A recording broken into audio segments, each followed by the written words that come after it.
Sign जो है वो लेते हैं E या U, इससे रिप्रेजेंट करते हैं। अब इंटरनल एनर्जी क्या होती है? Internal energy is total energy associated with gas molecules.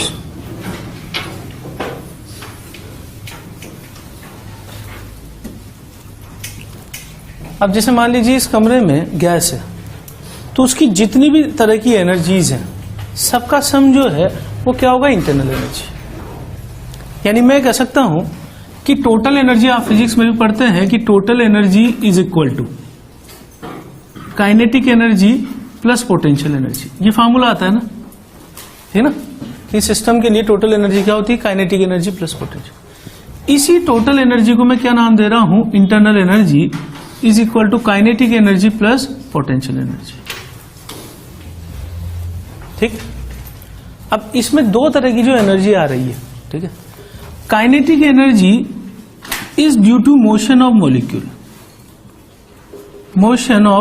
Molecules. ठीक।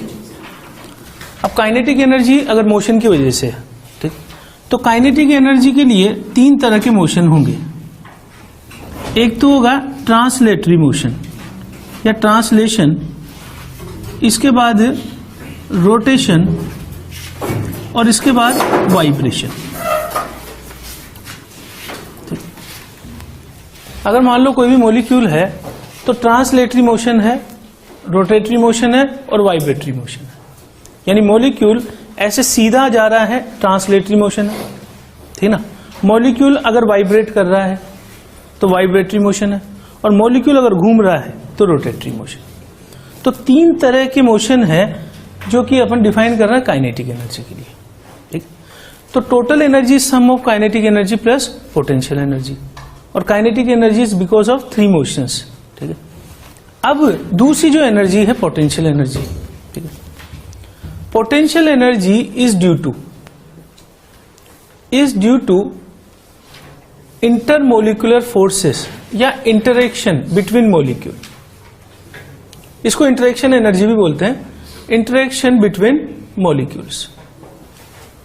अब जब मॉलिक्यूल पड़े हुए हैं तो उनमें आपस में अट्रैक्शन है, रिपल्शन है, ठीक है। यानी कि इंटरेक्शन किस तरह का है? एक तो अट्रैक्शन भी है और दूसरा रिपल्शन भी। अब अगर मान लो मुझे मालूम करना हो कि यहां पे जो है मुझसे पूछा जाए कि काइनेटिक टोटल एनर्जी कितनी होगी गैस सिस्टम की, तो मुझे तीन तरह से एनर्जी जोड़नी पड़ेगी। एक तो ट्रांसलेटरी मोशन की एनर्जी, रोटेटरी मोशन की energy, vibration energy, total attraction between molecule, repulsion between molecule. ये सब एनर्जीज मालूम करना किसी भी इंस्ट्रूमेंट से इम्पॉसिबल है। इसलिए हम ये कहते हैं कि this can not be measured by any instrument made. तो हम ये बोलते हैं कि absolute value of internal energy can not be measured,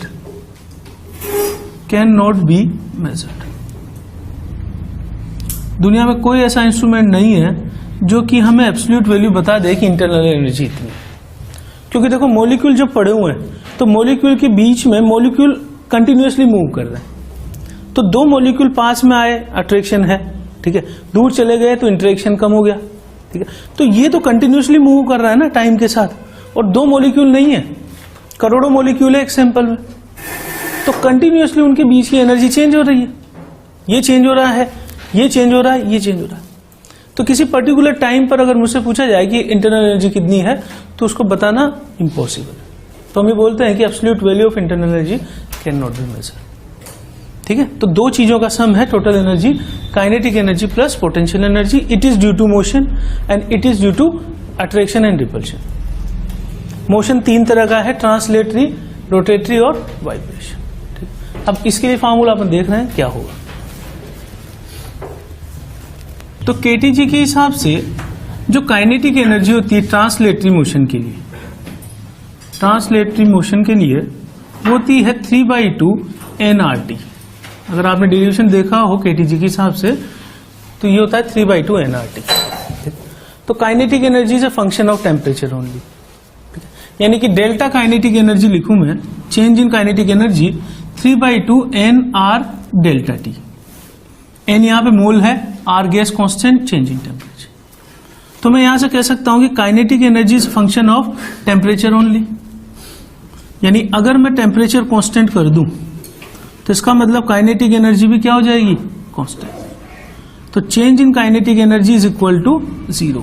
अगर हम चेंज इन टेम्परेचर क्या कर रहे हैं, 0। तो अगर आपने टेम्परेचर कांस्टेंट कर दिया है तो काइनेटिक एनर्जी में तो चेंज क्या हो जाएगा, 0।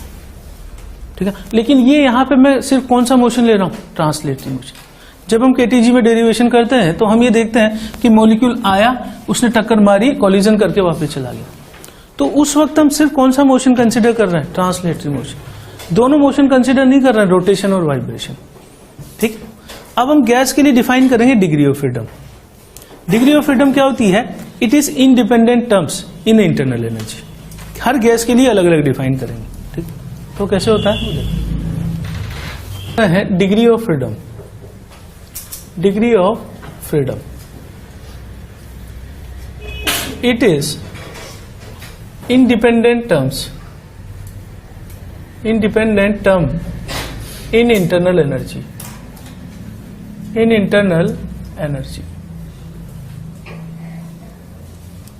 ठीक है, डिग्री ऑफ फ्रीडम को अपन एफ से रिप्रेजेंट कर देते हैं और ये तीनों मोशन के लिए अलग अलग होती है। तो एफ को मैं यहां पे तीन कैटेगरी में बांट रहा हूं, एफ ट्रांसलेटरी, एफ वाइब्रेटरी और एफ रोटेटरी। ठीक है, टी का मतलब ट्रांसलेशन, ट्रांसलेटरी मोशन, वी का मतलब वाइब्रेशन और आर का मतलब रोटेशन। तो अगर मान लीजिए हमसे बोला जाए कि टोटल डिग्री ऑफ फ्रीडम कितनी है, टोटल डिग्री ऑफ फ्रीडम, तो ये चीज होगी F T plus F V plus F R and it is equal to 3n, where n is equal to number of molecule, number of atoms in molecule,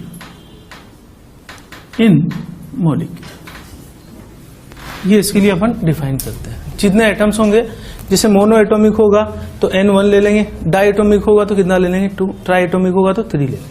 ठीक है, अब जो degree of freedom है इसमें एक चीज है कि degree of freedom for vibration is defined only at high temperature, eight high temperature. इसका क्या मतलब है कि वाइब्रेटरी जो मोशन है मॉलिक्यूल का, ठीक है ना, ये वाइब्रेटरी मोशन है। ये मोशन हम तभी कंसिडर करते हैं जब बहुत हाई टेम्परेचर हो। लो टेम्परेचर पर हम इसको कंसिडर करते नहीं, ठीक है ना। ये वैलिड सिर्फ कहां पे होगा, ये वाली चीज जो है, this is valid only at high temperature. Low temperature पे हम इसको कंसिडर नहीं करेंगे। अब इनकी वैल्यूज क्या क्या होती है वो देख रहे हैं। डिग्री ऑफ फ्रीडम देख रहे हैं। सबसे पहले F T, F R, F V only at high temperature. ठीक, ये चीज है, केवल हाई टेम्परेचर पे vibratory degree of motion consider करें। उसका लॉजिक मैंने बता दिया है कि वाइब्रेशन तभी स्टार्ट होगा जब हाई टेम्परेचर होगा। लो टेम्परेचर में हम इसको कंसिडर करेंगे नहीं। अब इसमें जो है अपने पास तीन तरह का सैंपल है। सबसे पहले मोनो एटॉमिक गैस, जैसे एग्जांपल में ले लूं हीलियम। ठीक, तो इसके लिए आप वैल्यू याद करोगे 300G। मोनो एटॉमिक में ना तो हम रोटेशन कंसिडर करते हैं मॉलिक्यूल का, ना वाइब्रेशन कंसिडर करते हैं। ठीक है ना, क्योंकि मोलिक्यूल जो है जैसे अगर मान लो डाई एटॉमिक है तो उसके वाइब्रेशन का फर्क पड़ सकता है, लेकिन सिंगल जो हीलियम है उसके रोटेशन का वाइब्रेशन का कोई फर्क नहीं पड़ेगा, तो इसलिए उसमें डिग्री ऑफ फ्रीडम 0-0 कंसिडर की जाती है। दूसरा है डाई एटॉमिक और linear polyatomic. Diatomic जैसे क्या हो जाएगा O2, और लीनियर पॉली एटॉमिक ऐसी गैस जो पूरी पॉली एटॉमिक होते हुए भी लीनियर हो, जैसे CO2, ठीक है ना, जैसे एग्जांपल O2 CO2। इसके लिए डिग्री ऑफ फ्रीडम होता है 3n-5, where n is equal to number of atoms in molecule. तो अगर आप इन तीनों को जोड़ोगे 3 + 0 + 0 तो 3 आ गया, यानी टोटल डिग्री ऑफ फ्रीडम कितना होना चाहिए 3n। n की वैल्यू क्या है नंबर ऑफ एटम्स, तो मोनो एटॉमिक के लिए टोटल डिग्री ऑफ फ्रीडम कितना हो गया 3। इधर जोड़ दें 3 2 3n-5, तो ये टोटल कितना हो जाएगा 3n। ठीक, इसके बाद जो है non linear poly atomic gas. Non linear poly atomic gas का एग्जांपल है, जैसे मैं ले लूं SO2 गैस। इसके लिए जो है 3, यहां पे 3 और इसके लिए 3n-6। समझ गए बात हो? अब आप ये देख लो, इसको भी जोड़ें अपन तो कितना आ जाएगा 3। तो टोटल डिग्री ऑफ फ्रीडम कितना है 3n। 3n में n क्या है number of atoms in A molecule. Mono atomic में n1 लेना है, डाई एटॉमिक में 2 लेना है, और पॉली एटॉमिक में जितने एटम्स हैं वो दिख जाएंगे, जैसे CH4 है तो 5 एटम्स है, ठीक ना। अब ये वाली चीज तो मैं कब कंसिडर करूंगा, जब हाई टेम्परेचर होगा। लो टेम्परेचर पे टोटल डिग्री ऑफ फ्रीडम कितना हो जाएगा 3 + 0 3 + 2 3 + 3, यानी कि शॉर्ट में हम ये याद रखेंगे 3 5 6। लो टेम्परेचर पे डिग्री ऑफ फ्रीडम जो है 3 5 6 याद रखेंगे, 3 5 और 6। समझ गए बात? जब तक क्वेश्चन में बोला ना जाए कि consider vibratory degree of freedom, ये ना बोला जाए कि very high temperature is there, ठीक है ना। तो अपने सिलेबस के हिसाब से हम 3 5 6 ही याद रखेंगे, इसको ज्यादा करने की जरूरत नहीं है अपन को, ठीक है ना, ये ज्यादा रोल में आएगा भी नहीं। ठीक, चल at low temperature vibratory degree of freedom जो है वो कंसिडर नहीं करना है, ठीक है ना। तो उस हिसाब से हम याद रखेंगे 3 5 6। ये किसके लिए है मोनो एटॉमिक, ठीक है। ये किसके लिए है डाई एटॉमिक, ठीक है। ये डिग्री ऑफ फ्रीडम टोटल की वैल्यू ले रहा हूं मैं, डाई एटॉमिक या फिर linear poly atomic. Linear poly atomic का मतलब ये है कि 2 से ज्यादा एटम्स हों लेकिन एक ही लाइन में हो, ठीक है ना, जैसे CO2। और ये वाला non linear poly atomic,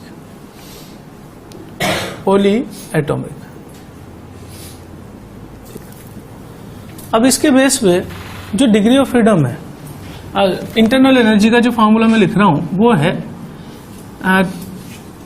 Ft/2 nRT plus Fr/2 nRT plus Fv into nRT plus C constant. अब C जो है यहां पे पोटेंशियल एनर्जी के लिए, C फॉर पोटेंशियल एनर्जी,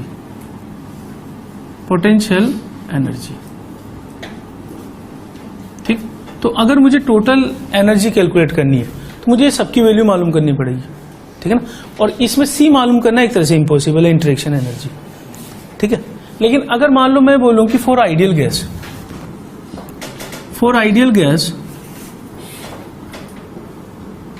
हम ये कहेंगे कि पोटेंशियल एनर्जी इज कांस्टेंट,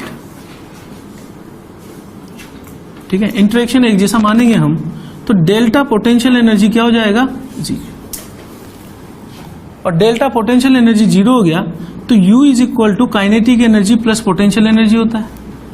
तो चेंज इन इंटरनल एनर्जी कितना होगा, change in kinetic energy plus change in potential energy, सही है। अब ये चीज तो मैंने क्या मान ली, आइडियल गैस के लिए 0 मान ली, टेम्परेचर कांस्टेंट है। अगर मान लो मैं बोलूं कि यहाँ पे जो है बहुत पोटेंशियल एनर्जी जो है इस केस में ये मैंने हटा दिया, तो it is delta U is equal to मैं लिख दूंगा F/2 NR delta T. Potential energy तो मैंने कांस्टेंट मान के हटा दी इंटरेक्शन, क्योंकि आइडियल गैस के लिए डेफिनेशन क्या बोलते हैं हम, there is no intermolecular forces. तो इंटरमोलिकुलर फोर्सेस जीरो होगा तो पोटेंशियल एनर्जी में चेंज क्या हो जाएगा, जीरो। तो ये वाली टर्म तो हट गई, सिर्फ कौन सी बच गई, चेंज इन काइनेटिक। और देखिए इंटरेक्शन जो है पोटेंशियल एनर्जी कांस्टेंट मानी because no intermolecular forces, change in potential energy zero मानना, तो ये टर्म हट गई। सिर्फ किस पे डिपेंड कर रहा है, काइनेटिक एनर्जी। और काइनेटिक एनर्जी किस पे डिपेंड करती है, टेम्परेचर पे, ठीक है। तो ये सिर्फ क्या आ जाएगा, F/2 NRT। यहाँ पे मुझे लो टेम्परेचर कंसिडर करना है, तो एट लो टेम्परेचर ये चीज वैलिड है। वाइब्रेशन डिग्री ऑफ फ्रीडम मैंने कंसिडर नहीं किया, तो मैं सिंपली लिख सकता हूँ F/2 NR डेल्टा टी। और F मुझे कितना लेना है, 356, जो गैस का नेचर होगा उसके हिसाब से मैं कंसिडर कर लूंगा, ठीक है। अच्छा, अगर टेम्परेचर कांस्टेंट कर दिया, ठीक है, तो डेल्टा टी जीरो हो जाएगा। डेल्टा टी जीरो होते ही डेल्टा यू क्या हो जाएगा, जीरो। यानी इंटरनल एनर्जी कांस्टेंट हो जाएगी।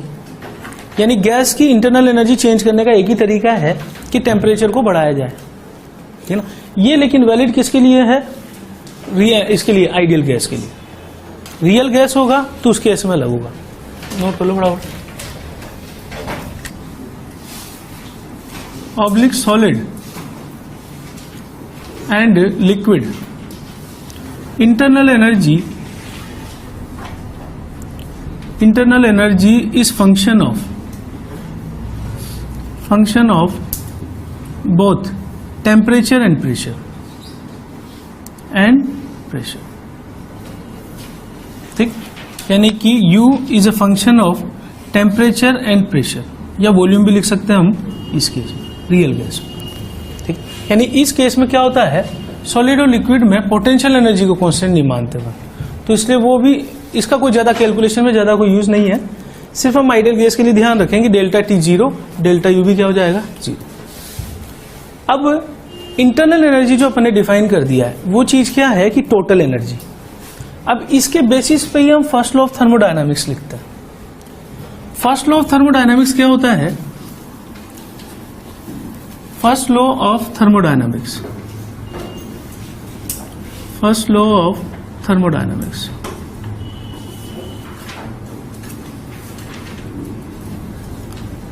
इसको अपन ये भी बोलते हैं law of energy conservation.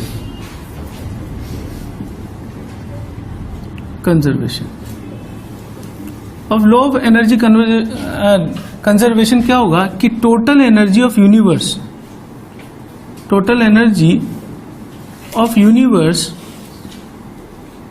Is constant,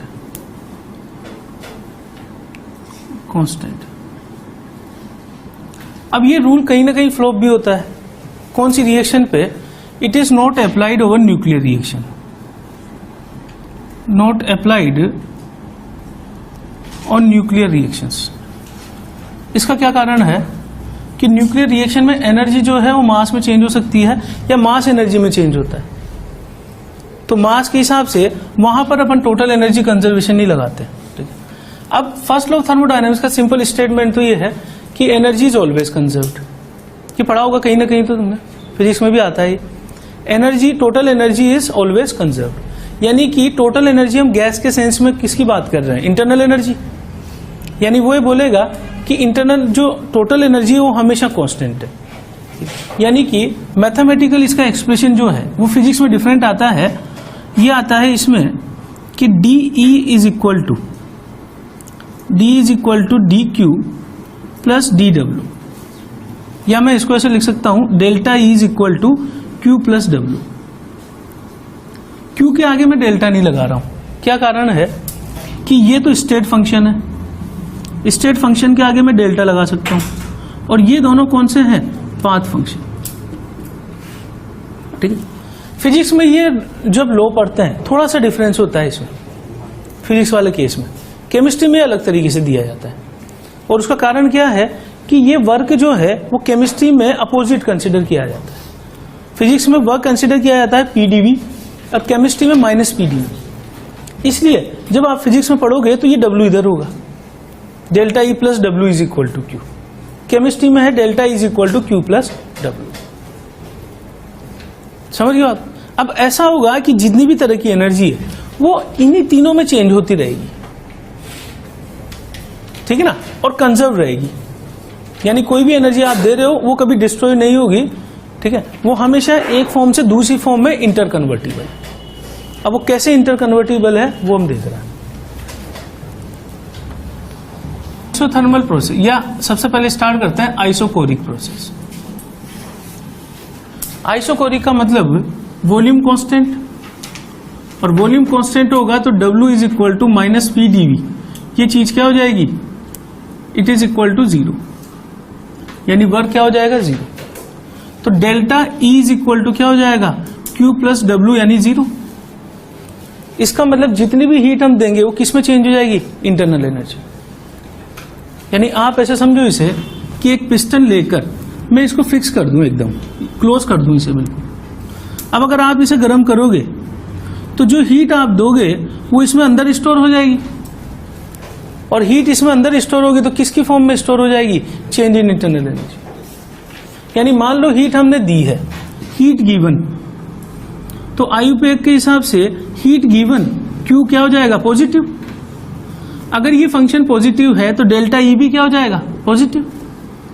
इसका मतलब इंटरनल एनर्जी बढ़ रही है, तो ये फंक्शन ऑफ टेम्परेचर है। इसका मतलब टेम्परेचर क्या होता जाएगा? बढ़ता जाएगा। प्रैक्टिकल बात है बिल्कुल, कि अगर क्लोज सिस्टम करके उसको गर्म करने लग जाए तो अंदर टेम्परेचर क्या होने लग जाएगा? बढ़ना। तो जो हीट हमने दी है वो अंदर पहुंच गई, और किसकी फॉर्म में स्टोर हो गई है? इंटरनल एनर्जी की फॉर्म, ठीक है। अगर मान लो ये हीट लूज करेगा तो ठंडा होने लग जाएगा। समझ गए बात? ठीक है ना, मतलब कि जितनी एनर्जी हमने दी इसे सारी की सारी इसने अपने पास रख ली। मतलब ये कौन सा केस है कि बाहर से जितना इनपुट आया सारा अंदर ही रह गया, स्टोर हो गया। अब अंदर स्टोर होगा तो एनर्जी बढ़ जाएगी, और एनर्जी बढ़ेगी मॉलिक्यूल्स की, इसका मतलब उनका टेम्परेचर भी बढ़ जाए, because internal energy is a function of temperature. समझिए बात? ठीक है। आइसोथर्मल,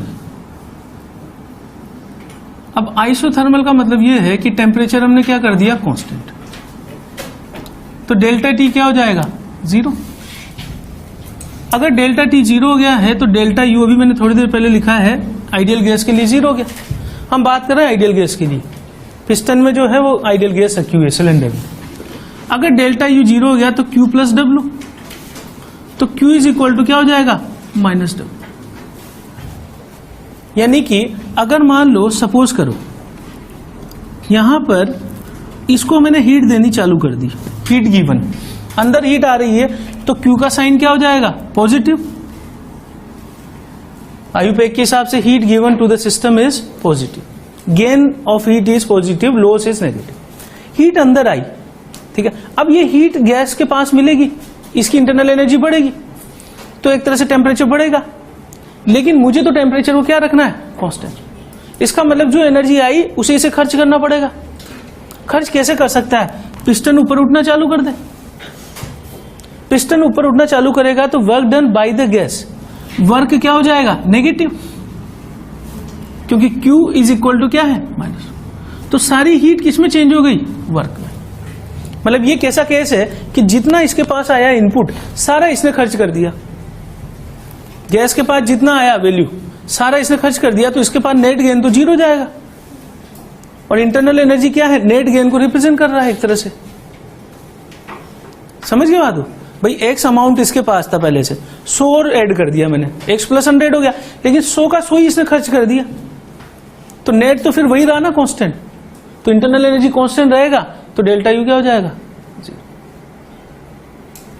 समझ गए बात को? ठीक है ना। इसके बाद जो है केस थर्ड, केस थर्ड है एडियाबेटिक प्रोसेस। एडियाबेटिक प्रोसेस क्या होता है? No heat transfer between system and surrounding. किसी सिस्टम को बिल्कुल आइसोलेटेड कर दें अगर हम, तो उससे हीट ना तो बाहर जाएगी ना अंदर आएगी, ठीक है। तो उस केस में मैं उसे Q क्या लिख सकता हूं? 0। तो delta E is equal to क्या हो जाएगा? Q प्लस डब्ल्यू बराबर W। इसका मतलब चेंज इन इंटरनल एनर्जी किसके बराबर है? वर्क के बराबर। अब अगर मान लो आपने एक सिस्टम ऐसा ले लिया और उसको बाहर इंसुलेटेड कर दिया, ठीक है, बाहर इंसुलेटेड करके आपने क्या किया कि पिस्टन को नीचे लाना चालू किया, ठीक है, तो इसका मतलब आप वर्क कर रहे हो, तो ये सारा का सारा वर्क किसमें स्टोर हो जाएगा? Internal energy. और अगर मान लो पिस्टन ऊपर जाएगा तो कौन वर्क कर रहा है? गैस। तो गैस की एनर्जी इसमें खर्च हो जाएगी ना कुछ, बोलो। यानी ये दोनों आपस में इंटरकन्वर्टिबल है। वर्क किसमें चेंज होगा? इंटरनल एनर्जी में। यानी अगर मान लो मैं केस ले लूं, दो केस हम कंसिडर कर रहे हैं इसमें एडियाबेटिक में। केस में कंसिडर कर रहा हूं कंप्रेशन ले लूंगा, तो कंप्रेशन मतलब कि अपन वर्क कर रहे हैं, work done on the system positive, तो W क्या हो जाएगा? पॉजिटिव। तो डेल्टा E क्या हो जाएगा? पॉजिटिव। डेल्टा E पॉजिटिव मतलब इंटरनल एनर्जी बढ़ रही है, इसका मतलब टेम्परेचर बढ़ेगा। टेम्परेचर बढ़ेगा तो क्या हो जाएगा? हीटिंग। यानी कि जब आप एडियाबेटिकली गैस को कंप्रेस करोगे, ठीक है, तो वो एनर्जी उस गैस के पास आ जाएगी और उसकी इंटरनल एनर्जी बढ़ जाएगी, यानी टेम्परेचर बढ़ जाएगा, गैस हीटअप हो जाएगी। इसका प्रैक्टिकल एग्जांपल है कि साइकिल की ट्यूब में जब हवा भरते हैं तेजी से, ठीक है, तो वो गर्म होने लग जाती है गैस, ठीक है ना। तो तेजी से कर रहे हैं, इसका मतलब there is no chances of heat transfer between system and surrounding, तो वो एक तरह से एडियाबेटिक प्रोसेस बन जाता है। ऐसे उल्टा कंसिडर करें कि मान लीजिए मैं सेकंड केस ले रहा हूं एक्सपेंशन, तो एक्सपेंशन में वर्क क्या हो जाएगा? नेगेटिव। तो डेल्टा ई का साइन भी क्या हो जाएगा? नेगेटिव।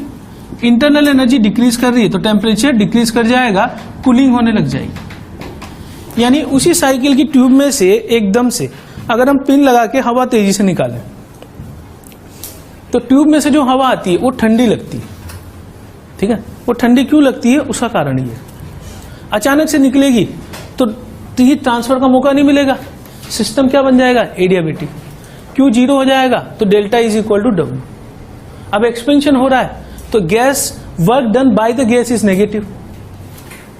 अगर ये नेगेटिव है तो डेल्टा ई भी क्या होगा? नेगेटिव। इंटरनल एनर्जी डिक्रीज करेगी, टेम्परेचर कम होगा, कूलिंग होगी, ठीक ना। यानी ये वाला केस है कि बाहर से कुछ आ ही नहीं रहा है, अंदर ही एक फॉर्म से दूसरी फॉर्म में चेंज कर रहा है। समझ गए बात? मतलब एनर्जी नहीं मिली, जैसे मान लो इसके पास एनर्जी, इसने पिस्टन को ऊपर उठाया, तो कहां से ऊपर उठाया? अपनी एनर्जी देकर ना, तो नेट एनर्जी जो गैस की वो कम होती जाएगी। अगर इसको दबाएंगे अपन तो हम इसकी जो नेट एनर्जी है उसको बढ़ाते जाएंगे। समझ बात?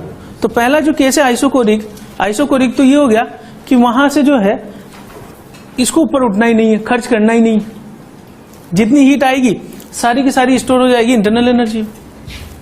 उसके बाद आइसोथर्मल, आइसोथर्मल जितना आएगा सारा का सारा खर्च कर देगा, ठीक ना।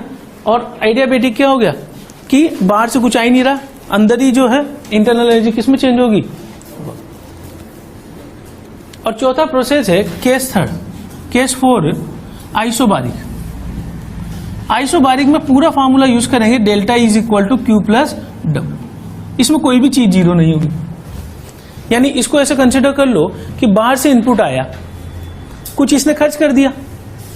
जैसे मैं समझाऊं आपको कि एक एग्जांपल समझाते हैं, जैसे किसी ने मान लो किसी आदमी के पास एसेट कुछ भी हो, ठीक है, किसी ने उसको 100 रुपीज दिए, ठीक है, तो 100 रुपीज उसने अपने पास रख लिए, सारे खर्च नहीं किया, ठीक है, तो उसका नेट एसेट 100 से बढ़ गया।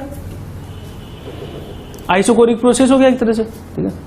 अगर मान लो आइसोथर्मल है कि 100 रुपीज मैंने लिए और 100 के 100 ही किसी को दे दिए, तो मेरे पास तो नेट चेंज क्या हो गया? जीरो, ठीक है। मान लो बाहर से कुछ आ ही नहीं रहा, ठीक है, और हमने जो है यहीं से अपनी जेब में से निकाल के दे दिया, तो हमारे पास क्या हो गया? नेट एसेट कम हो गया।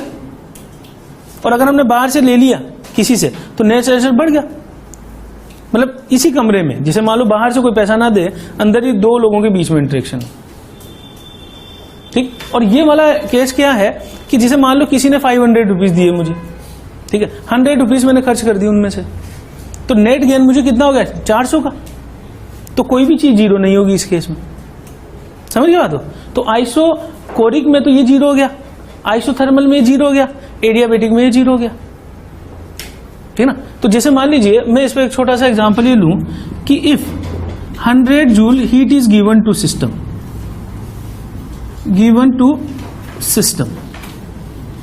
And it does work equal to 40 joule, calculate net change in internal energy. अब देखिए बिना फार्मूले के अपन सोल्व कर सकते हैं इसे। 100 जूल हीट दे दी हमने इसे, उनमें से कितनी खर्च कर दी इसने 40 जूल, तो इसके पास नेट गेन कितना हो गया 60 का, और बढ़ गया। समझ गया बात हो।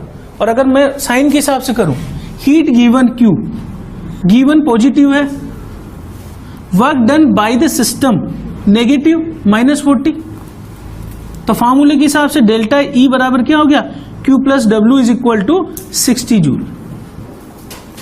ये बिल्कुल प्रैक्टिकल चीज है जिसको आप समझ सकते हैं। क्लियर है। 100 जूल दे दी हमने इसे, 40 इसने खर्च कर दी, तो नेट गेन कितना हो गया 60, यानी इंटरनल एनर्जी बढ़ गई। मान लो मैं 100 देता और 100 ही खर्च करवा देता, तो नेट गेन क्या होता 0। समझ गए बात हो। तो इसी फार्मूले का यूज करें, delta is equal to Q plus W। चारों प्रोसेस में समझ में आ गया होगा बात, ठीक है ना। इसमें आइसोबारिक में कोई भी जीरो नहीं होगा, है ना। चलो टोटल एनर्जी है, ठीक है ना। अगर आप बाहर से कुछ दोगे वैल्यू तो बढ़ जाएगी, अगर ये खर्च ना करे तो। बाहर से आपने वैल्यू दी हीट और वो सारी खर्च कर दी तो नेट चेंज 0 हो गया, ठीक है ना। तो अल्टीमेटली जब तक टेम्परेचर कांस्टेंट है तब तक डेल्टा ई क्या होगा 0। अब एक्चुअली हम इसमें कर रहे हैं कि मान लो कांस्टेंट वॉल्यूम मैंने प्रोसेस ले लिया, तो कांस्टेंट वॉल्यूम में वर्क तो क्या हो जाता है 0। वर्क क्यों 0 होता है -PdV की वजह से। और डेल्टा ई को मैं क्या लिख रहा हूं, क्यों लिख रहा हूं सिर्फ Q प्लस 0, तो मैं डेल्टा ई को लिख देता हूं QV, और QV को मैं लिख सकता हूं NCV डेल्टा T। आपको याद हो तो हमने जो है हीट जब लिखी थी तो हीट के दो फॉर्मूले लिखे थे, C डेल्टा T या NC डेल्टा T या MS डेल्टा T, ठीक है। वहां पे दो तरह से C डिफाइन होता है, CV और CP। कांस्टेंट वॉल्यूम पे CV लिखूंगा और कांस्टेंट प्रेशर पे CP लिखूंगा। इसका मतलब डेल्टा ई निकालने का ये तरीका हो गया, where CV is equal to F/2R। ये तब है जब मैं वाइब्रेशनल डिग्री ऑफ फ्रीडम को नहीं मान रहा हूं, समझ गए बात हो। और F कितना लेना है मुझे, मैंने अभी लिख दिया 356। मोनो एटॉमिक होगा तो 3 और डायटोमिक 5 और पॉलीएटॉमिक। समझ गए बात हो। लेकिन ये किसके लिए यूज कर रहा हूं मैं, गैस के लिए, फॉर गैस। क्योंकि डिग्री ऑफ फ्रीडम जो है, degree of freedom is defined for gas only. Solid के लिए नहीं यूज कर सकता मैं इसको, ठीक है ना। उसके लिए वो वैल्यू देगा अलग से, पर गैस के लिए F/2R हो गया। तो इसका मतलब मैं डेल्टा ई निकाल सकता हूं ना इसकी हेल्प से। CV क्या रखूंगा F/2R, F degree of freedom, जिसको कितना लेना है 356। यहां वाइब्रेशनल डिग्री ऑफ फ्रीडम को कंसिडर नहीं कर रहे हैं, ठीक। अब इस चीज पे ध्यान दें, delta is equal to QV, यानी कि मैं लिख सकता हूं कि heat transfer at constant volume is equal to change in internal energy.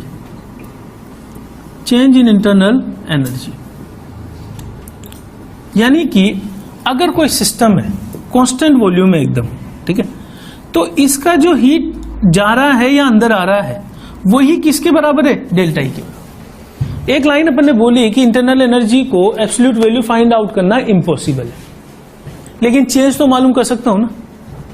मेरे पास जेब में कितने पैसे पड़े हुए हैं ये तो आप नहीं बता सकते, लेकिन कोई अगर मुझे 100 रुपीज देगा तो आप चेंज तो बता सकते हो ना कि कितना चेंज आया होगा। 100 का चेंज आया होगा भाई, जो भी पहला अमाउंट होगा X, अब कितना हो गया X प्लस 100, चेंज कितना हुआ 100। तो मैं इंटरनल एनर्जी को तो नहीं बता सकता, लेकिन उसका चेंज बता सकता हूं। चेंज कैन बी कैलकुलेटेड, और चेंज इजीली कैसे कैलकुलेट कर सकते हैं, सिस्टम को मैं कांस्टेंट वॉल्यूम कर दूं, सिस्टम को मैं क्या बना दूं, फिक्स कर दूं, कांस्टेंट वॉल्यूम कर दूं। अब जो हीट इसमें अंदर आएगी या बाहर जाएगी वही डायरेक्टली किसके बराबर हो जाएगा, ठीक है। तो किसी सिस्टम का चेंज इन इंटरनल एनर्जी मालूम करना है तो मैं क्या मालूम कर लूं, कितनी हीट बाहर जा रही है या अंदर आ रही है। अगर मान लो यहां एक सिस्टम पड़ा है, उसने अपनी हीट लूज कर दी 100 जूल बाहर, तो मैं चेंज बता सकता हूं कि चेंज कितना हो जाएगा, 100 जूल के बराबर माइनस में। भाई heat loss by the system is negative, अंदर आ गई, ठीक है। तो 100 जूल अंदर आ गई, गेन पॉजिटिव, तो Q 100 प्लस 100 रख दूं तो डेल्टा ई कितने से बढ़ गया, 100 से। समझ पा रहे हैं बात, बोलो। 100 जूल अगर लूज कर दी तो इंटरनल एनर्जी में कमी आ गई कितने, 100 से, और अगर 100 जूल अंदर आ गई तो इंटरनल एनर्जी में इंक्रीज हो गया कितने से, 100 से। तो अगर मुझे किसी सिस्टम का एनर्जी चेंज कैलकुलेट करना है, इंटरनल एनर्जी कैलकुलेट करनी है, तो हम क्या करेंगे, सिस्टम को क्लोज कर देंगे और फिर वहां से जितनी हीट निकल रही होगी या अंदर आ रही होगी उसी को किसके बराबर लिख देंगे, डायरेक्ट डेल्टा। और न्यूमेरिकली QV किसके बराबर होगा, NC।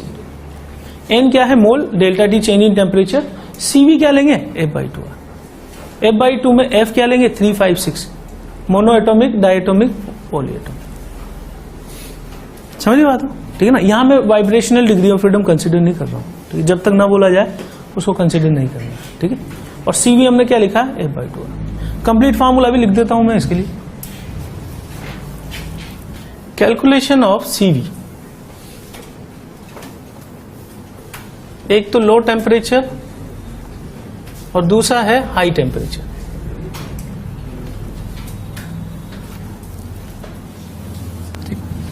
सबसे पहला मैं ले रहा हूं mono atomic gas.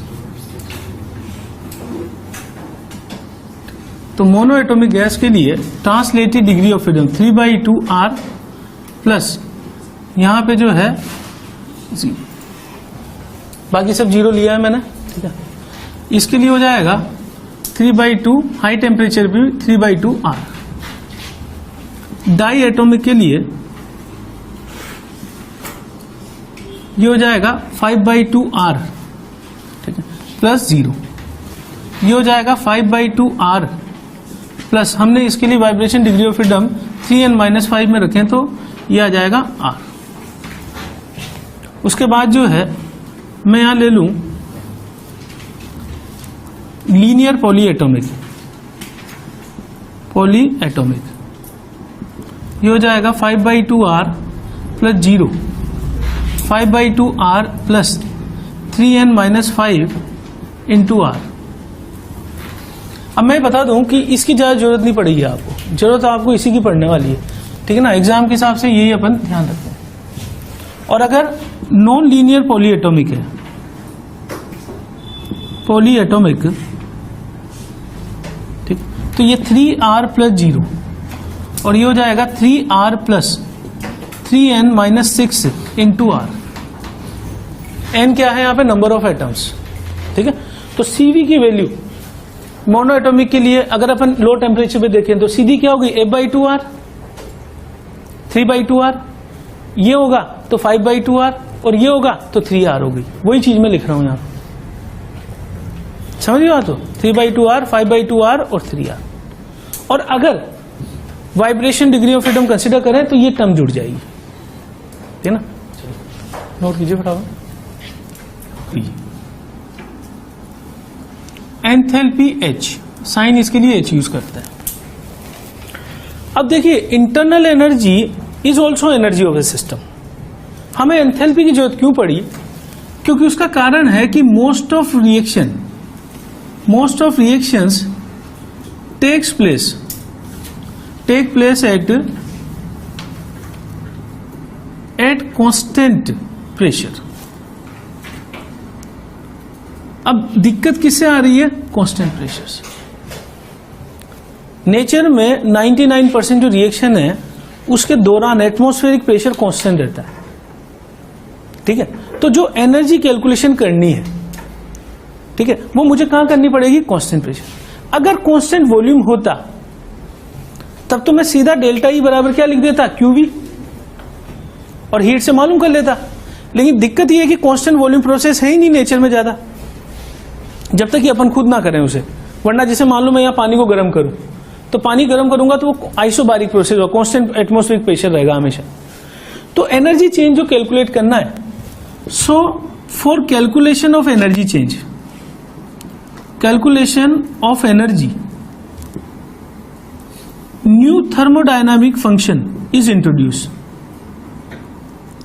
Thermodynamic function is introduce. इसकी जरूरत कहां पड़ रही है अपन को, जब प्रोसेस क्या है, process constant pressure, constant volume होगा तब तो डेल्टा ई बराबर क्यू भी लिख दिया मैंने, लेकिन कांस्टेंट वॉल्यूम नहीं है, अब कांस्टेंट प्रेशर प्रोसेस। तो फंक्शन जो एच है, पहली बात तो ये स्टेट फंक्शन है। स्टेट फंक्शन का मतलब इसके आगे मैं डेल्टा लगा सकता हूं, और ये प्रॉपर्टी एक्सटेंसिव प्रॉपर्टी होती है। एक्सटेंसिव प्रॉपर्टी का क्या मतलब होता है, मास पे डिपेंड करेगी। Energy is always mass dependent. इस कमरे में एनर्जी है गैस मॉलिक्यूल की, गैस मॉलिक्यूल का नंबर डबल कर देंगे तो एनर्जी डबल हो जाएगी, समझिए बात हो। तो गैस तो मैग्नीट्यूड पे डिपेंड कर रही है, अमाउंट पे डिपेंड कर रही है, सॉरी एनर्जी तो अमाउंट पे डिपेंड कर रही है। जैसे किसी पहिए को रोटेट कराना है, स्टीम डाली अपन, ठीक है। अब स्टीम अगर 1 मोल डाली तो अलग एनर्जी होगी, 10 मोल डाल दूं अलग एनर्जी, ठीक है। तो energy is mass dependent extensive. ये फंक्शन सिर्फ कैलकुलेशन के लिए इंट्रोड्यूस किया गया है, कहां पर, कैसे डिफाइन करते हैं। एंथैल्पी को डिफाइन कैसे किया है एनसीईआरटी में, E प्लस पीवी, इसका कोई डेरिवेशन नहीं है, कैसे याद, डेफिनेशन ही लिखी हुई है। Enthalpy is sum of internal energy and product of pressure and volume. तो ये तो आप याद रखोगे, H is equal to E plus PV. अब अगर मान लो मैं इसमें DH इज इक्वल टू लिख दूं, तो DE प्लस DPV लिखूंगा, सही है, ठीक है। ये दो फंक्शन है P और V, तो मैं इसको ऐसे लिख सकता हूं कि DH is equal to DE plus PDV plus VDP। U into V function अगर है तो डिफरेंशिएशन ऐसे लिख दे। अब इसमें मैं केस फर्स्ट कर रहा हूं। केस फर्स्ट है कि कांस्टेंट प्रेशर हो, तो कांस्टेंट प्रेशर पे DP क्या हो जाएगा, 0। तो DH इज इक्वल टू क्या हो जाएगा, DE प्लस PD, सही है। और DH is equal to DE plus PDV मैंने लिखा है, तो मैं इसको ऐसे भी लिख सकता हूं ना कि डेल्टा H। अच्छा, इसको एक और फॉर्म में चेंज कर रहा हूं मैं, ये तो समझ गए ना बात को, ये 0 कर दिया मैंने, तो DE प्लस PDV। अब फर्स्ट लॉ ऑफ थर्मोडायनामिक्स क्या बोलता है कि यहां पे जो है DE is equal to Q plus W बोलते हैं, या इसको मैं बोल दूं DQ प्लस DW, और DE इज इक्वल टू, या Q लिख देता हूं, DQ लिखना थोड़ा सा गलत होगा, ठीक है। Q प्लस वर्क की जगह माइनस PDV लिख दूं, तो Q इज इक्वल टू कितना हो गया, DE प्लस PDV। इस चीज को उठाकर मैं यहां रख दूं,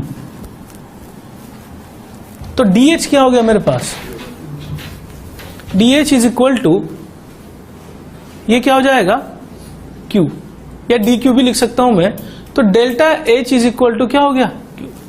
अगर जैसे DQ अगर मैं यहां साइन लगा दूं, DQ plus DW minus PD, तो ये DQ हो गया, और डेल्टा H बराबर क्या हो गया, Q। यानी कि delta H is equal to, मैं इसे लिखूं QP।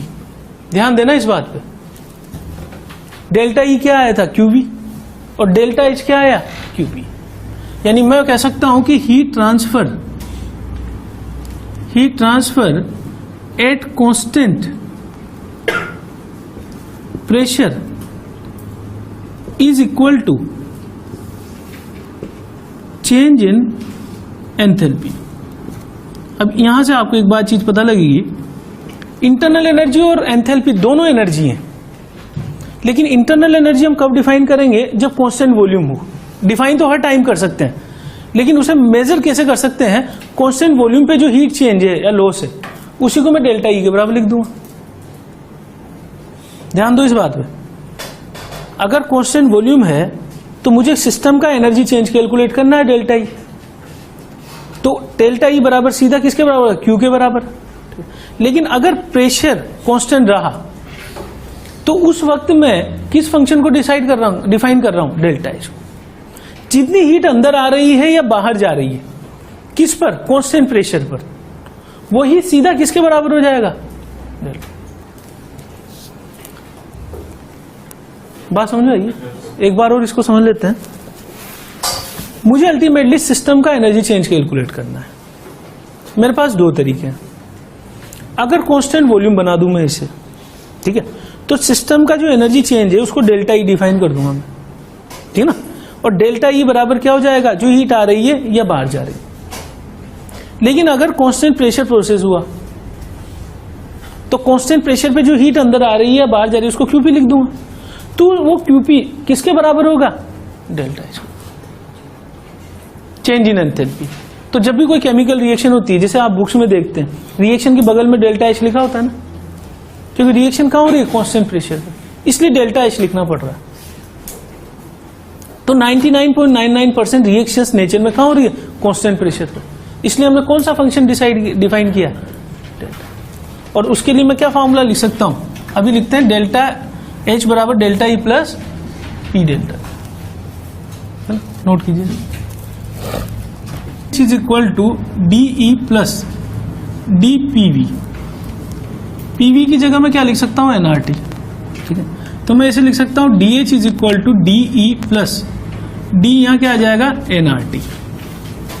अब मैं इसमें पहला केस ले रहा हूं, case first. If N is constant तो मैं इसे लिख सकता हूं D H is equal to D E plus N R D T. अच्छा, डी की जगह क्या लिख सकता हूं? N C V D T plus N R D T, ठीक है। यहां लिख सकता हूं एन, ये हो जाएगा C V plus R D T. और एक रिलेशन आपको याद हो, C P minus C V is equal to R. तो मैं इस चीज की जगह क्या लिख सकता हूं? D H is equal to N C P D T. और इसी को मैं क्या लिख सकता हूं? क्यूपी लिख सकता हूं ना। और बड़ा चेंज कैलकुलेट करना हो तो delta is equal to N C P delta T. अब आप देखना, डेल्टा एच का फार्मूला ये है और डेल्टा ई का फार्मूला क्या लिखा था मैंने अभी थोड़ी देर पहले? N C V delta T. यानी अगर कांस्टेंट वॉल्यूम प्रोसेस होगा तो सी वी रख दूंगा और कांस्टेंट प्रेशर होगा तो सी पी। ये किसके बराबर है? क्यूपी के बराबर। और ये किसके बराबर है? क्यूबी के। समझ गए बात को? दोनों में वही चीज है, सिर्फ सीपी मुझे निकालना है। तो सीपी क्या होता है? CP is equal to CV plus R. तो सीवी अगर मुझे पता है, ठीक है, तो सीपी होता है यहां से F/2 प्लस 1 इंटू आर। तो अगर आपको डिग्री ऑफ फ्रीडम पता है 356, तो 3 रखकर, और सीवी क्या होता है? CV is equal to F/2 R. तो अगर न्यूमेरिकल बनाया जाए तो मैं डिग्री ऑफ फ्रीडम मुझे पता हो तो सीपी सीवी निकाल सकता हूं मैं, मोल दे देगा वो। और डेल्टा जी क्या है? Change in temperature. तो ये दोनों फार्मूले किसके लिए हैं? डेल्टा एच और डेल्टा ई। समझ गए बात को? डेल्टा एच किसके बराबर है? क्यूपी के बराबर। और डेल्टा ई किसके बराबर है? क्यूवी मतलब एनसीवी डेल्टा टी और क्यूपी मतलब N C P delta. C V F/2 R और C P F/2 plus 1 R, where degree of freedom is equal to 356 if we are not considering vibrating। समझ में आ गई बात है? ठीक है। तो अगर कोई आइडियल गैस जो है वो किसी पिस्टन में ऊपर नीचे हो रही है तो अमाउंट तो उसका फिक्स हो गया। अब अमाउंट जो उसका फिक्स हो गया, अगर प्रेशर कांस्टेंट कर दूं मैं, एटमॉस्फेरिक प्रेशर, ठीक है, तो फिर जो डेल्टा एच वो किसके बराबर हो जाएगा? एनसी। अब इसका एक स्पेशल केस आता है केमिकल रिएक्शंस। नोट करो सब। For a chemical reaction, chemical reaction, अब जब केमिकल रिएक्शन होगी कहीं पर, ठीक है, तो उस केस में हमें बोलते हैं कि pressure is constant and temperature is also constant. ये कौन से टेम्परेचर प्रेशर है? एक्सटर्नल। इसका मतलब मैं यहां पे क्या लिख सकता हूं कि DH is equal to DE plus DPV की जगह मैंने लिखा nRT। टेम्परेचर कांस्टेंट है तो DH is equal to DE plus ये हो जाएगा डेल्टा NG/RT, और डेल्टा NG/RT है तो यहां पे इसको मैं चेंज करके लिख रहा हूं, ये हो जाएगा nRDT, और delta H is equal to delta E plus delta NG/RT। ये मुझे यूज करना है।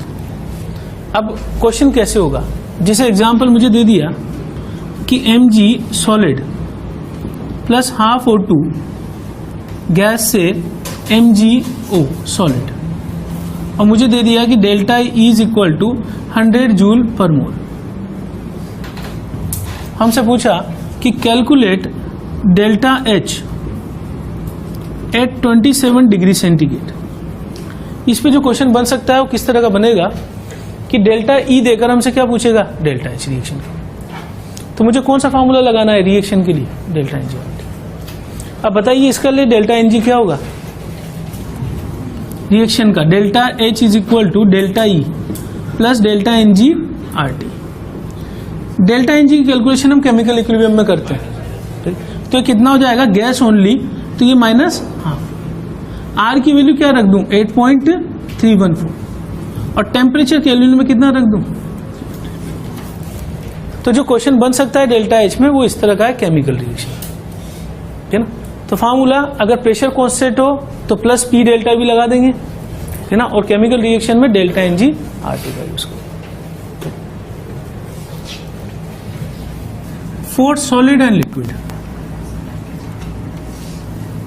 फॉर सॉलिड एंड लिक्विड जो फार्मूला अपने पास है H is equal to E plus PV, जिसको मैंने अभी लिखा है DH is equal to DE plus DPV। अब यहां पर PV जो है उसको मैं nRT नहीं लिख सकता, क्योंकि PV is equal to nRT किसके लिए वैलिड है, आइडियल गैस के लिए, ठीक है। मैं इस केस में क्या करूंगा, और इवन फॉर रियल गैस, तो इसको मैं ऐसे लिख सकता हूं कि delta H is equal to delta E plus D, इसको मैं कर दूं डेल्टा PV, यानी कि delta H is equal to delta E plus P2V2 minus P1V। ये फार्मूला लगाना है मुझे किसके लिए, सॉलिड और लिक्विड सिस्टम, ठीक है। और इसके लिए CV is not equal to F/2R और CP is not equal to F/2 plus 1R। कारण क्या है कि ये सिर्फ किसके लिए होगा, गैस के लिए। तो अगर CV और CP होगा तो वो क्वेश्चन में देगा गैस, सॉलिड और इसके लिए लिक्विड के लिए। गैस के लिए अगर होगा क्वेश्चन तो उसमें आप सीधा CV F/2R और CP F/2 प्लस 1R लिख सकते। ये एक सावधानी रखनी है अपन को इस केस में। सॉलिड में जनरल फार्मूला यूज हो रहा है, जनरल फार्मूला देख लो, डेल्टा H बराबर delta E plus delta PV। अगर प्रेशर कांस्टेंट होगा तो P बार आ जाएगा, P डेल्टा V बन जाएगा। अगर वॉल्यूम कांस्टेंट होगा तो फिर V बार आ जाएगा, डेल्टा V बन जाएगा, ठीक है ना। और अगर मैं केमिकल रिएक्शन में यूज कर दूंगा N1RT N2RT N1RT, तो डेल्टा NG/RT बन जाएगा। समझिए बात को। और अगर मान लो मोल कांस्टेंट होंगे तो nRT2 nRT1 nR delta T बन जाएगा। तो डिपेंड करेगा कि कंडीशन कौन सी क्वेश्चन में, ठीक है ना। प्रेशर कांस्टेंट होगा तो P डेल्टा V लिख दोगे, वॉल्यूम कांस्टेंट होगा तो V डेल्टा V लिख दोगे। मोल कांस्टेंट होगा आइडियल गैस के लिए तो nR डेल्टा T लिख दोगे, और केमिकल रिएक्शन आ गई तो फिर डेल्टा NG/RT लिख दोगे। तो कुल मिला के इसी फार्मूले का यूज है एंथैल्पी चेंज, ठीक है ना। अब इस पे हम एक क्वेश्चन कर रहे हैं इस वाले केस में, सॉलिड और लिक्विड के लिए, ठीक। 100 litre water is placed in adiabatic bath, in an adiabatic bath at 1 atm pressure.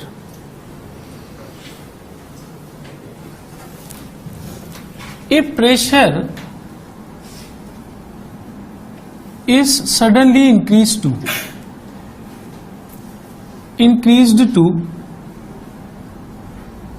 200 atm and volume reduces by reduces by 1 litre. पहला पार्ट है कि इसमें Q मालूम करना है अपन को। बताइए Q कितना होगा?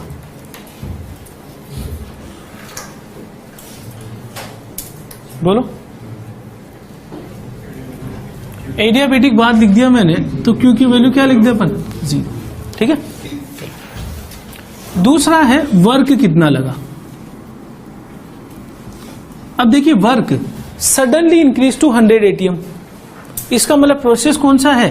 इरिवर्सिबल। और इरिवर्सिबल चाहे जो भी हो, उसके लिए मैंने एक फॉर्मूला बता रखा है आपको, -P डेल्टा। ध्यान दो, शुरू में दिखाया है इरिवर्सिबल चाहे जो भी हो, उसमें प्रेशर कांस्टेंट होता है एक्सटर्नल डेल्टा। अब ये बताइए कि -P delta V, V2 minus V1, बताइए P कितना रखूं मैं? 1 ATM या 100 ATM? दो प्रेशर है अपने पास। क्वेश्चन, जब 1 ATM था प्रेशर, तब ये 100 लीटर था। सडनली मैंने 1 ATM हटाकर 100 ATM कर दिया, तो 100 ATM की वजह से ये लिक्विड थोड़ा सा कॉन्ट्रैक्ट हुआ है। कितना कॉन्ट्रैक्ट हुआ है? 1 लीटर। इसका मतलब जब कॉन्ट्रैक्शन हुआ 1 लीटर का, तो वहां से यहां तक आते समय प्रेशर तो कांस्टेंट ही रहा ना। कितना प्रेशर कांस्टेंट रहा? 100 ATM। V2 99 लीटर और V1 100 लीटर। सॉल्व करके कितना जाएगा? Is equal to plus 100 litre ATM। और लीटर ATM को चेंज करने का एक तरीका देखा था हमने कि 1 litre ATM is equal to 101.3 joule, ये कराया था क्या मैंने? और 1 कैलोरी इज इक्वल टू 4.18। तो अगर जूल में चेंज करना हो तो जूल में चेंज कर देंगे। मैंने क्या निकाल लिया यहां से? वर्क निकाल लिया। किसका यूज करके? -P delta V। तीसरा है डेल्टा E कितना होगा? Change in internal energy. First law of thermodynamics क्या बोलता है? Q प्लस W के बराबर। Q में क्या कर चुका हूं? 0। और वर्क कितना निकाल चुके हैं? 100 लीटर ATM। समझ में आ गई बात? तो delta E change in energy कितना हो जाएगा? 100 लीटर ATM। अब चौथा पार्ट हमसे पूछ लिया जाए कि delta H change in enthalpy कितना होगा। अब इस पे आ जाते हैं। क्वेश्चन है मुझे लिक्विड का दिया हुआ है, तो लिक्विड में मैंने बोला है कि फॉर सॉलिड एंड लिक्विड कौन सा फॉर्मूला यूज करना है? P2 V2 minus P1। किसको निकालने के लिए? Delta H। केमिकल रिएक्शन होती तो यहां क्या कर देता? Delta NGRT। कांस्टेंट प्रेशर वाला प्रोसेस होता तो क्या कर देता? P delta V। समझ गए बात हो? तो यहां पे मैं क्या करूंगा? P2 V2 minus P1। तो इसमें रख दें अपन डेल्टा H बराबर P2 V2 minus P1 V1 में डेल्टा H बराबर डेल्टा E कितना है? 100 लीटर ATM प्लस P2 कितना है? 100 ATM volume 99 minus P1 1 ATM volume 100। कितना आ गया ये? Is equal to 9900 litre ATM। ठीक। तो सॉलिड और लिक्विड पे प्रॉब्लम ये बन सकती है। सबको समझ में आ गई बात? यहां से आते हैं, स्टार्ट कर लेते हैं। वाटर एडियाबेटिक बात है तो Q तो 0 हो गया। एडियाबेटिक का मतलब ये हो गया कि no interaction between system and surrounding, perfectly insulated कर दिया, तो हीट अंदर से बाहर नहीं जाएगी, बाहर से अंदर नहीं आएगी, Q 0 हो गया। अब मुझसे पूछा वर्क क्या है। सडनली मैंने प्रेशर को 100 ATM किया ना, तो जैसे मैं प्रेशर लिक्विड में बढ़ाऊंगा लिक्विड कॉन्ट्रैक्ट होगा। लिक्विड कॉन्ट्रैक्ट हुआ तो -P delta V। Pressure external कितना है? 100 ATM। V2 माइनस V1 करके मैंने निकाली। फिर delta E is equal to first law of thermodynamics Q plus W। Q 0 है तो वर्क मैंने ऐसा कैसा रख दिया? Delta E। उसके बाद डेल्टा H निकालना है, तो सॉलिड और लिक्विड के लिए P2 V2 माइनस P1। समझ गए बात को? ठीक है ना? तो ये न्यूमेरिकल इसमें बन सकता है। नोट कीजिए फटाफट। 18 gram water is vaporized at 100 degree centigrade. अच्छा, इसके पहले एक चीज बता दूं मैं।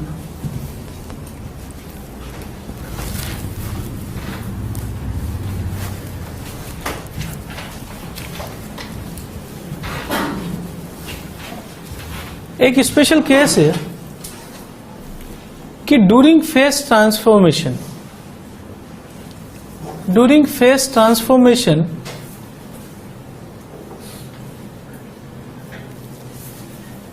अब फेज ट्रांसफॉर्मेशन अपन किसको बोलते हैं? जैसे मान लो एक सॉलिड से मैंने एक्स लिक्विड कर लिया, ठीक, एक्स लिक्विड से मैंने क्या बना दिया, एक्स वेपर बना दिया, इसको ही फेज ट्रांसफॉर्मेशन बोलते हैं।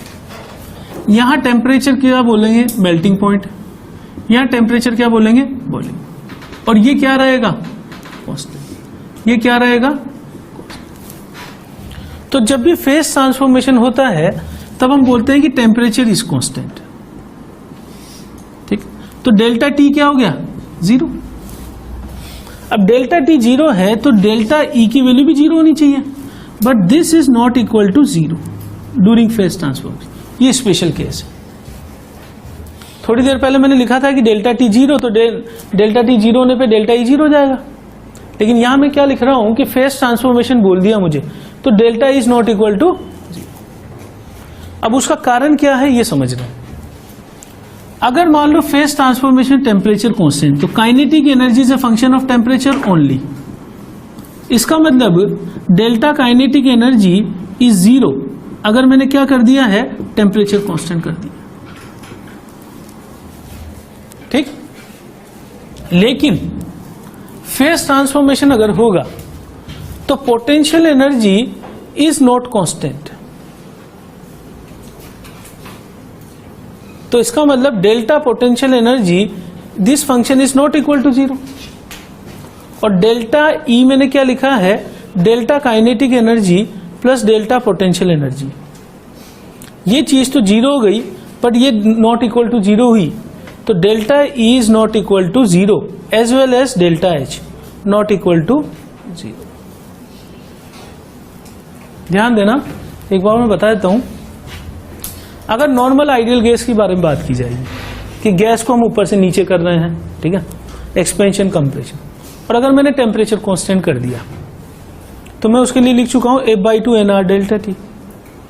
तो डेल्टा यू की वैल्यू या डेल्टा ई की वैल्यू क्या हो जाएगी, 0। लेकिन फेज ट्रांसफॉर्मेशन के दौरान टेम्परेचर कांस्टेंट होता है, लेकिन ये चीज 0 के बराबर नहीं होती है। ये एक्सेप्शन है एक तरह से। क्यों नहीं होती है? Kinetic energy is a function of temperature only. Temperature constant किया तो काइनेटिक एनर्जी में चेंज 0 हो गया, ठीक है। अब पोटेंशियल एनर्जी इस केस में कांस्टेंट नहीं है। क्यों नहीं कांस्टेंट है, उसको डायग्राम समझ लो। मान लो लिक्विड है और इसको वेपर में कन्वर्ट किया, तो वेपर में तो एटम्स दूर दूर होंगे और लिक्विड में पास पास होंगे। तो पोटेंशियल एनर्जी किस वजह से? इंटरेक्शन की वजह से। अगर हमने मॉलिक्यूल को एक स्टेट से दूसरी स्टेट में ला दिया तो क्या फर्क है लिक्विड और वेपर में? इंटरमोलिकुलर डिस्टेंस का ही फर्क है। अगर गैस का गैस में रहेगा, ऊपर नीचे कर रहे हैं, तब तो हम मानेंगे कि इंटरेक्शन एक जैसा रहा। वैसे तो चेंज करेगा, लेकिन हम मानते हैं कि वो कांस्टेंट ही रहेगा। तो इंटरेक्शन कांस्टेंट रहेगा तो पोटेंशियल एनर्जी कांस्टेंट रहेगी। तो डेल्टा पोटेंशियल एनर्जी क्या होगा? 0। किस केस में? आइडियल गैस के केस में। लेकिन अगर हम लिक्विड से गैस बना रहे हैं, तो लिक्विड से गैस बनाने का मतलब ये हम क्या कर रहे हैं? Phase transfer. अब लिक्विड के मॉलिक्यूल और वेपर में जाएंगे तो अलग अलग इंटरेक्शन हो जाएगा, और इंटरेक्शन चेंज होगा तो potential energy depends on interaction. तो ये चेंज होगा तो नॉट इक्वल टू 0। तो दोनों का सम था, ये चीज 0 हो गई, but this is not equal to 0। So net delta is not equal to 0 for phase transformation. समझ गए बात हो? नोट करो बराबर।